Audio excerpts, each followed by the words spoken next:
Здравейте, хора! Време е днес да ви покажем новия апартамент с валката. Тук що се нанесахме и махнахме последните неща, които трябваше да отметнем. Той се подготви мъжките работи, аз подготвих женските неща и нямам търпение просто да ви покажа супер яки. Днес бяха да ни оправят няколко неща в апартамента, защото имаше малки грешки в него. Така че, хайде да се разхождаме заедно. Искам да ви кажа първо, че апартаментът е направен от швейцарец, което автоматично значи, че е пипнат супер много. Влизаме в апартамента от тук, като има дълъг коридор, което за Дубай е рядкост. Това цвете го преместих от кухнята и влизаме в общата част, която е коридора, една дълга част. И вляво имаме първата тоалетна, която е само тоалетна без баня. Тук съм решила да си оставя моите неща, за да не преча на Валентин, да си се гримирам на спокойствие и като цяло да ми е спокойно, като всичко се регулира с тъч бутони.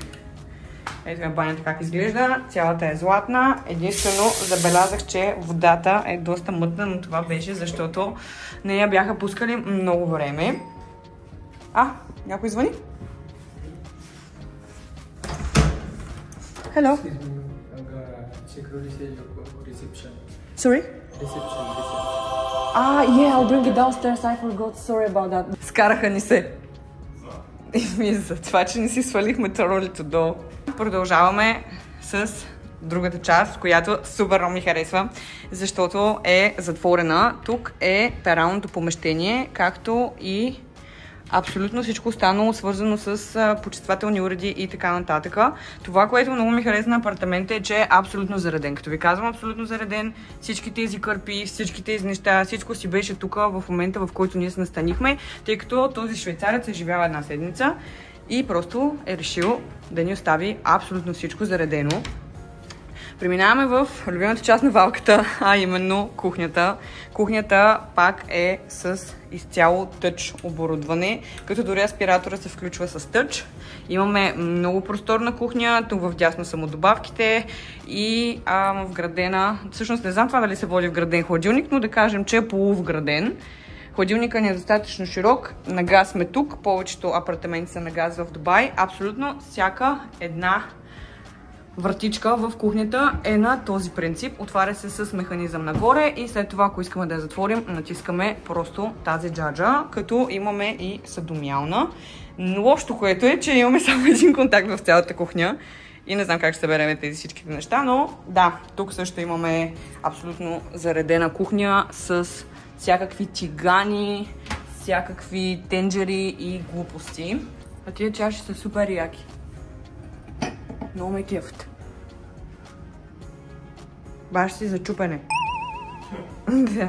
Мисля, че тези с тази част отгоре, която е, баба ми е казвала, че не се слага в микроволновата, защото могат да се щупят. Ама буквално има абсолютно всичко тук. Има и за... не знам това дали е за кафе или за чай. Има подложки. Виж, има костери. Има костери. Костери, това да си слагаш на масата да не ти стават капки. Има за правене на чай, има термоси, чиста гъба. Има супер много пространство. А тук има горе да си изцеждаш чиниите, знаеш ли? Ама аз не го ползвам. И съдомиалната също не е лоша. Как се отваря? Ето я. Окей, не съм работила с тази съдомиална до момента. И ей, тук има даже такива за гости. Такива готинки. И яки купички.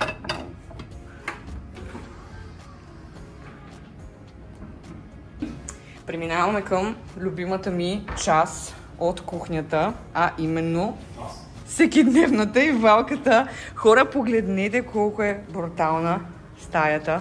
Погледнете колко е яко оборудвано абсолютно всичко. Тук имаме една част, която беше с повече украси. Мисля, че махнахме нещо. Това също си беше тук и имаме живо цвете, което трябва да поливам. Никой не се е грижил за него, докато не е нямало. Много яки столове от велур. На мен много ми хареса още при началото на обявата самият цвят на дивана и едно голямо огледало ето там долу. Валката бачка, не ми обръща внимание. Имаме и много готини постелки, които са за чини, как се казва, подложки постелки, и няколко лампи с много красиви картини. Диванът е много удобен и е достатъчно широк. Имаме много голям телевизор, маса, всякакви други принадлежности и глупости. Тук вече съм си заредила. И едно от любимите ми неща, само че не знам дали тази врата все още се отваря, понеже... да, отваря се. Едно от любимите ми неща, което ще е супер трудно за поддръжка, е визията на самата тераса. Искам да погледнете колко яко, това е моят куфър тук, са го направили. Абсолютно всичко е изпипано до последния детайл, като терасата от хола се свързва с спалнята. Днес бяха да оправят ето тази врата, защото не искаше да се отваря. Затваряме.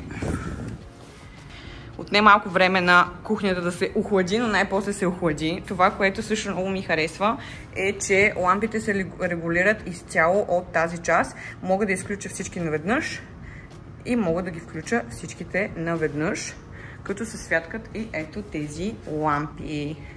Преминаваме към втората баня, която вече си е баня с тоалетна. Имаме мивка, супер много кърпи отново, тоалетна, пак кърпи и златна баня, като аз ще сложа филтър на душа, защото косата ми искам да остане здрава. В общи линии това е банята и разбира се нашата любима спалня. Спалнята е много яка, защото има един огромен гардероб, който има много голямо огледало. Тук ще го бърсах, защото бяха оправили гардероба и просто всичко беше в пръсти. И двата гардероба и двете страни са абсолютно идентични. Аз ще покажа моята страна, като тук горе се е закачила моята чанта. Има си отделение за всичко. Като цяло наистина е много широко и просторно. Достатъчно ми е за нашите дрехи, имайки предвид, че дойдохме с 3 куфара. Спалнята е много удобна, твърда матрака, до вечера ще го пробваме, Валентин много му хареса, възглавниците са много меки и имаме 2 нощни шкафчета. И това, което ни направи впечатление е, че ето тук има допълнителен USB порт и Type-C порт, за да може да си зареждаме нещата и да не махаме от контакта нощната лампа. Имаме и допълнително един шкаф, в който си слагаме абсолютно всякакви глупости и още едно огледало. Като цяло апартамента на мен лично много ми харесва. Беше избор, който направихме супер бързо. Ние дойдохме, видяхме го и просто супер много ни хареса. Още повече, че никой не е живял тук и че идва абсолютно зареден. Аз бях казала каква е цената на имота. Някой беше супер втрещен, което за мен е много глупаво, защото това е цена, която, например, в Англия няма как да намериш за такъв имот на месечна база. И ти включва абсолютно всичко до последния детайл. Дори приборите ни тук са позлатени. Те са супер готини и всичко е направено с супер много вкус. Пердетата са двойни, имаш тънки, имаш и дебели пердета, за да може да е blackout и да си спиш спокойно. Имаме си централно охлаждане и в цената на месец е включен консиержа, охраната, абсолютно всякаква поддръжка на входа. Имаме си приложение, през което можем да си букваме да ни оправят някакви неща, ако са развалени. Включено ни е детски кът, въпреки че ние нямаме деца, фитнес, както и басейна, който след малко ще да го видим между другото, защото мисля, че не стига слънце до него, което е минус. Даже са ни оставили къде да си хвърляме дрехите за пране. В смисъл, наистина всичко е изпипано до най-малкия детайл, което за мен е супер готино. Наистина, това беше, тъй като ние бяхме в много сгради на въпросния девелопър, на въпросната фирма строител. Много от сградите не ни харесаха, защото бяха много малки. Обаче този апартамент е 80 квадрата, като изключим, да кажем, терасата, която е горе-долу 10, ни остават 70 квадрата чиста площ за ползване. Което е супер. Особено с двете тоалетни. Чудесно. И Валката сега ще си готви. Пепче. Той не ме обича днеска. Днеска е нервен, кисел. Ма ти стана на седмица. Вярно, седмичка ти стана. 2 дена са. Да. Сега си готви тук нещо в микроволновата. Трябва да викнем да ни инсталират гъста. Не за това се ядоса всъщност Валентин, защото просто беше голяма занимавка с тази газ, докато попълним всичките документации и ги пратим. И просто отне доста време и беше много нервно положението. Много компликация да направят. Да изтеглиш за всяко нещо отделно приложение и напрашваш имате документации. Нека дец. Да. Дец руса. Да. Или някой ти врътва кранчето и край с тия толкова. Идва лелката с водомера да мери там. Добре, хора, утре или други ден ще снимам видео, в което отивам в Day to Day, мисля, ще го направя без валката, защото просто не искам да ми е до главата, да пазарувам спокойно, да си купувам някакви неща за вкъщи, ще му купа и купички, защото нямаме такива купички, в които той си готви закуската. И просто ще ви проведа през целия процес да видите колко струва да си купиш домашни потреби в Дубай, скъпо ли е, ефтино ли е и като цяло какво представлява магазина. Силно се надявам да ми позволя да снимам, защото имахме вече премежди с такъв казус. Но според мен няма да има проблеми, тъй като е много голям магазина. Пожелавам ви на вас една много приятна вечер, тъй като ще го кача вечерта и ако имате въпроси свързани с апартамента, ще се радвам да ги зададете. Хората, които живеят в Дубай, нали, винаги може да ми пишете за някакви въпроси.